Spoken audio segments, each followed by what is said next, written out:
প্রিয় বন্ধুরা, আজকে একটা ড্রিল মেশিন কিনবো আমার বাবা ভাইয়ের জন্য। আগে বলে রাখি, এটা কোনো ধরনের বা কোনো রকমের কিন্তু প্রচার নয়। তারপর ওকে বললাম তুমি আগে দেখে নাও, তারপর আমি বলছি।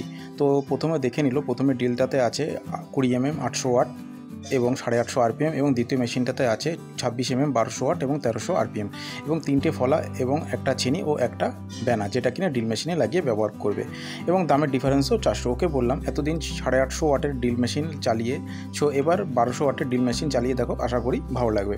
তারপরে আমরা সুকমলদাকে সবসময় বলি যেই মেশিনটা কিনছি তার পার্টস পাওয়া যাবে তো। দাদার কথার ভরসা এবং ব্যবহার আমাদের দ্বিতীয়বার আর প্রশ্ন করতে হয় না। আশা করি বন্ধুরা, তোমরাও যেখান থেকে দেখছো এই রকম দাদা বা ভাই তোমাদের ওখানেও আছে। আর যেহেতু আমাদের 12 মাস ড্রিল কাটিং এই ধরনের মেশিন ঠিক করতে হয়, তারপর দাদা প্রথমে যে দাম বলেছিল তার থেকে আরও 100 কম নেয় এবং আরও একটা মোল্ডিং ব্লেড গিফট দেয়। তো প্রিয় বন্ধুরা, ভিডিওটা ভালো লাগলে প্লিজ একটা লাইক করো।